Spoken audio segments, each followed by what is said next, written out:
Assalamualaikum warahmatullahi wabarakatuh. Selamat malam teman-teman. Selamat malam Ibu Monik yang akan nonton. Kita dari grup 4 akan menjelaskan proyek analisis laporan keuangan dari mata kuliah Akuntansi Keuangan Menengah 1.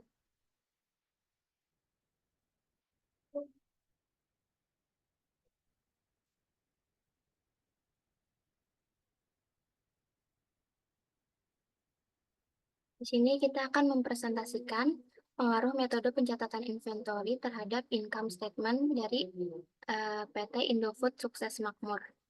Yang kita ambil di sini adalah laporan keuangan tahun 2022 dan 2023. Kelompok kita beranggotakan saya, Erika Nusra Tijenia, ada Melina Susanti, Bella Tasya, dan Fadli Maulana.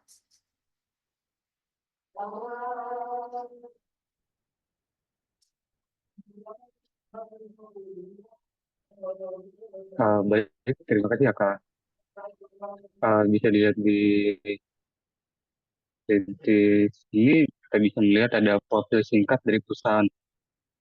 Profil singkat dari perusahaan PT Indofood Sukses Makmur Tbk didirikan pada tanggal 14 Agustus 1990, berkantor pusat di Jakarta, Indonesia, serta pemilik mayoritasnya yaitu First Pacific Investment Management Limited, serta PT Indofood Sukses Makmur Tbk adalah perusahaan makanan dan minuman terkemuka di Indonesia dengan produk-produk berkualitas tinggi yang mencakup produk mie instan, es krim, makanan ringan, minyak goreng, susu, minuman, bumbu masak, serta produk berbasis gandum. Perusahaan ini beroperasi melalui beberapa divisi dan anak usaha di berbagai bidang, seperti divisi mie instan, divisi dairy, divisi penyedap makanan, divisi nutrisi, dan makanan khusus, divisi minuman, divisi agribisnis, divisi pengemasan, divisi perkapalan, serta ada juga divisi distribusi. Untuk jaringan distribusi perusahaan tersebut ada juga eh, sangat luas, yang dimana PT Indofood memiliki jaringan distribusi yang luas sehingga produk-produk tersedia di seluruh Indonesia dan produk Indofood juga diekspor ke berbagai negara. Untuk reputasi dan kualitas produknya sendiri terkenal dengan kualitas produk makanan dan minuman yang berkualitas tinggi yang menjadi pilihan utama para konsumen. Jadi PT Indofood Sukses Makmur adalah pemain utama di industri makanan dan minuman di Indonesia dengan berbagai produk unggulan dan jaringan distribusi yang luas, memastikan ketersediaan produk-produk berkualitas bagi konsumen di dalam dan luar negeri. Boleh selanjutnya dilanjutkan, Pak.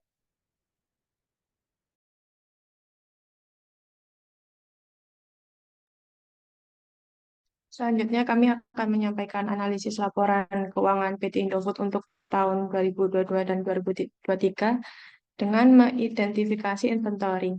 Mengenai metode pencatatan inventory yang digunakan oleh PT Indofood, di sini PT Indofood menggunakan metode FIFO atau first in, first out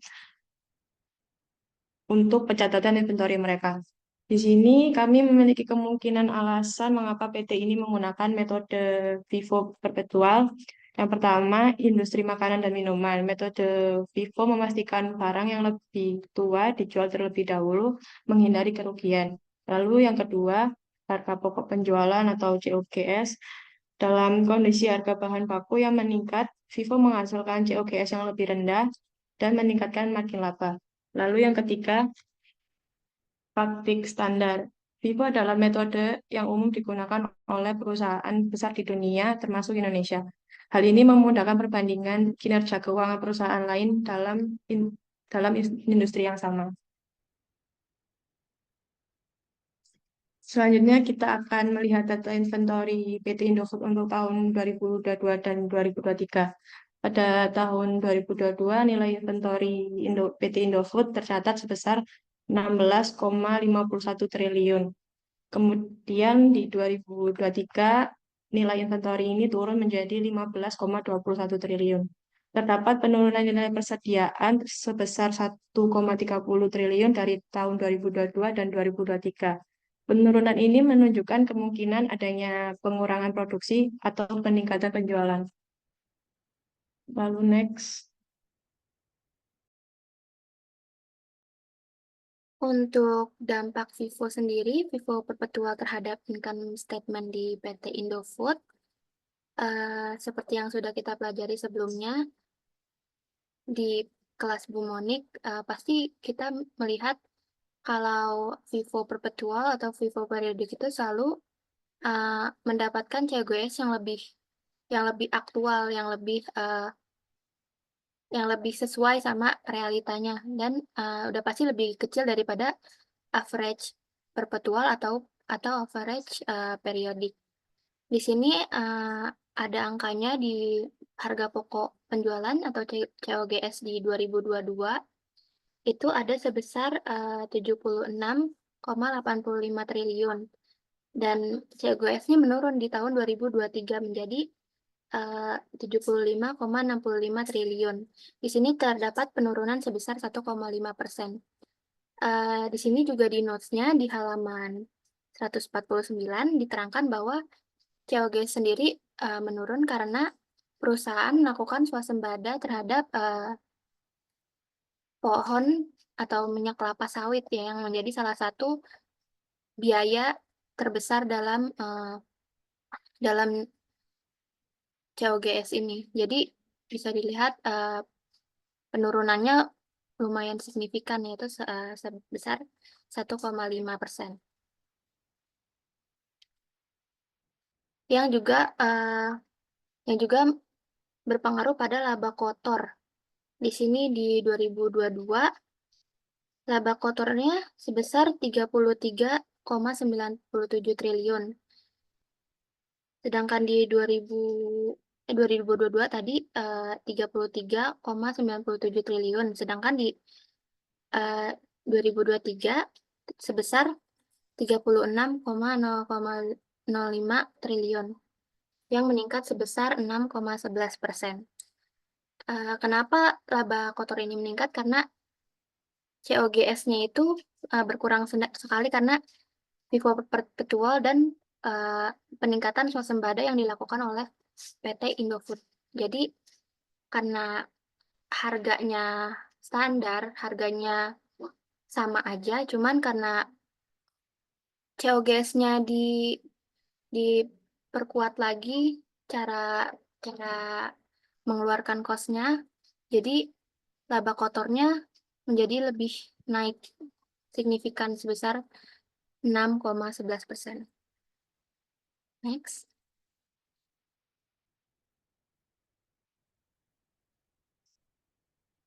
Di sini juga bisa dilihat nilai persediaan akhir PT Indofood itu sangat berkurang ya dari 2022 ke 2023. Di tahun 2022 nilai persediaan akhirnya 16,51 triliun. Sedangkan di 2023 sebesar 15,21 triliun. Ya, ini bisa terjadi mungkin karena COGS-nya tadi dan FIFO perpetual. Ini juga bisa terjadi karena penjualannya naik, bisa jadi marketingnya bagus dan mereka menaikkan standar produknya. Jadi penjualan menjadi meningkat di tahun 2023 sehingga nilai persediaan akhirnya di 2023 lebih kecil daripada 2022. Selanjutnya laba operasional. Oke, selanjutnya laba operasional berpengaruh pada beban operasional dengan COGS yang lebih rendah, margin operasional yang meningkat, bahkan jika beban penjualan di distribusi dan administratif juga meningkat. Beban penjualan dan distribusi pada tahun 2022 ke 2023 mengalami peningkatan dari 10,64 triliun menjadi 11,27 triliun. Sedangkan beban umum dan administrasi 2022-2023 mengalami peningkatan juga sebesar 4,64 triliun ke 5,9 triliun. Untuk laba usaha 2022 mengalami peningkatan 0,1% 19,69 triliun dan di tahun 2023 sebesar 19,66 triliun. Untuk margin laba, penggunaan FIFO membantu mempertahankan margin laba yang stabil dan menguntungkan. Meskipun ada peningkatan dalam berbagai beban yang menyebabkan margin laba perusahaan tahun 2023 adalah 17,6%.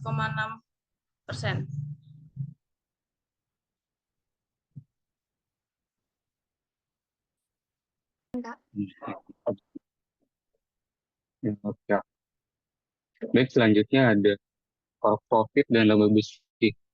Core profit meningkat karena FIFO perpetual menghasilkan core profit yang lebih tinggi karena penurunan CGS dan manajemen yang efisien. Bisa dilihat di tabel sebelah kiri, yaitu peningkatan core profit. Pada tahun 2022, peningkatan core profit naik sampai berada di angka 9,0 triliun, sedangkan pada 2023 core profit itu naik menjadi 9,78 triliun, yaitu naik sekitar 8%. Peningkatan core profit menunjukkan bahwa perusahaan berhasil mengelola biaya dengan lebih efisien yang berkontribusi pada peningkatan laba. Sedangkan dalam laporan keuangan laba tahun berjalan yang dapat diatribusikan kepada pemilik entitas induk yang meningkat signifikan. Bisa dilihat di tabel sebelah kiri dan kanannya, yaitu laba tahun berjalan yang meningkat pada 2002 ada di angka 6,35 triliun, sedangkan di 2023-nya ada di sebelah kanan, yaitu di angka 8,14 triliun, naik sekitar 28,11%. Dapat dilihat juga bahwa laba tahun berjalan yang lebih tinggi menunjukkan pertumbuhan keuangan yang kuat, meningkatkan kepercayaan investor. Hal ini menunjukkan bahwa peningkatan laba bersih berdampak pada peningkatan laba saham yang merupakan indikator yang paling penting untuk kepercayaan para investor juga. Boleh slide selanjutnya, Pak.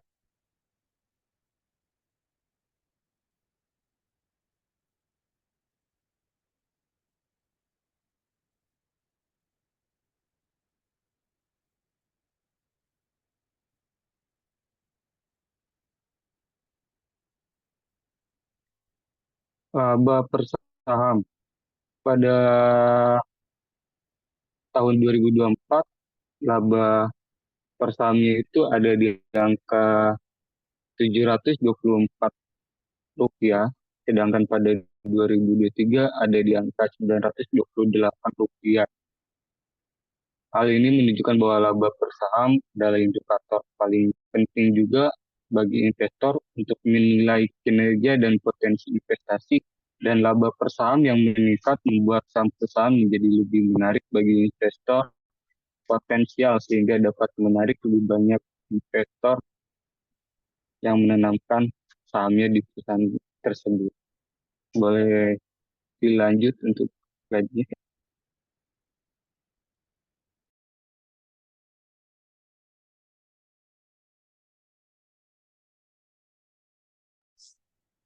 Selanjutnya, ekuitas dan liabilitas. Ekuitas PT Indofood mengalami peningkatan dari tahun 2022 dan ke 2023. Peningkatan ini disebabkan oleh kenaikan laba bersih serta nilai persediaan akhir yang lebih tinggi. Hal ini menunjukkan bahwa perusahaan berhasil menghasilkan lebih banyak keuntungan dan memiliki aset yang lebih berharga pada akhir periode. Bisa dilihat di tahun 2022, ekuitas PT Indofood berada di angka 93,60 triliun, lalu di 2023 ada 100,46 triliun. Lalu di sisi lain total liabilitas PT Indofood menurun. Penurunan liabilitas ini mencerminkan manajemen utang yang efisien, di mana perusahaan berhasil mengurangi beban utangnya. Bisa dilihat di sini ada tahun 2022 2022 ada pada 86,81 triliun. Kemudian di 2023 ada 86,12 triliun.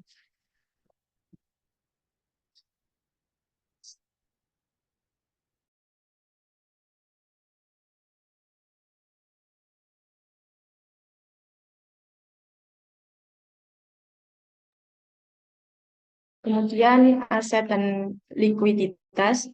Di sini total aset PT Indofood meningkat dari tahun 2022 ke 2023. Peningkatan ini menunjukkan adanya pertumbuhan perusahaan dan investasi dalam aset produktif yang dapat mendukung operasional dan ekspansi bisnis di masa depan. Bisa dilihat total aset PT Indofood tahun 2022 ada di 180,43 triliun, kemudian 2023 di 186,58 triliun. Kemudian di sisi lain, kenaikan kas dan setara kas menunjukkan likuiditas yang lebih baik. Hal ini berarti PT Indofood memiliki lebih banyak uang tunai atau aset yang mudah dicairkan yang memberikan fleksibilitas finansial dan kemampuan untuk menghadapi kewajiban jangka pendek. Bisa dilihat di sini di kas dan setara kas PT Indofood di tahun 2022 ada 25,94 triliun, lalu di 2023 ada di 28,57 triliun. Lalu next selanjutnya.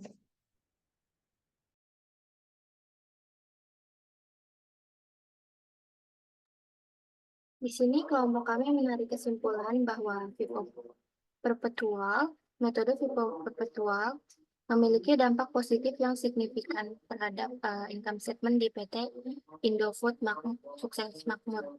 Salah satu alasan utamanya adalah penurunan harga pokok COGS yang terjadi ketika perusahaan menjual persediaan yang dibeli lebih awal dengan harga lebih rendah.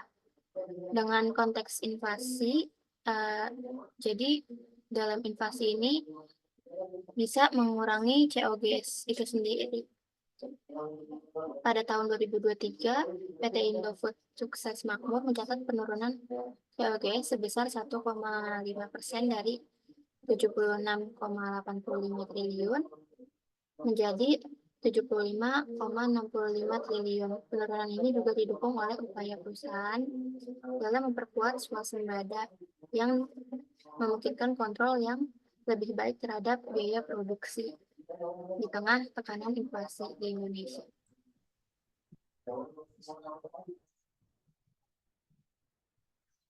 Selain itu, peningkatan laba kotor yang dihasilkan dari penurunan COGS berdampak langsung pada laba bersih perusahaan.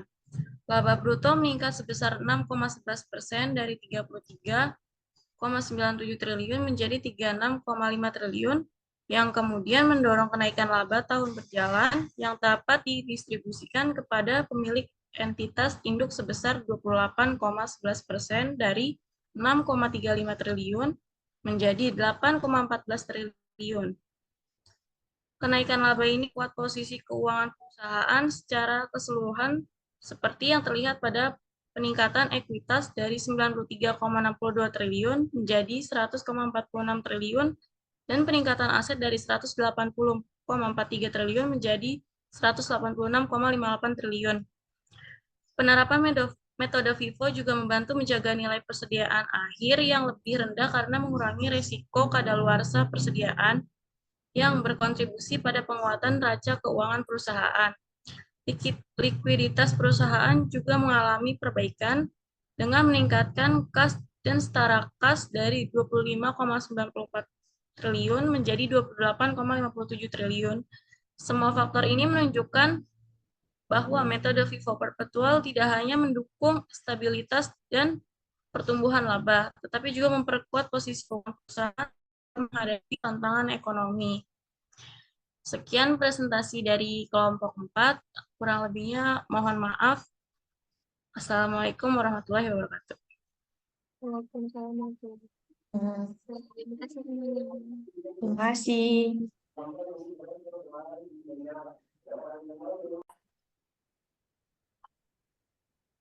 Udah ya. Fokus guys.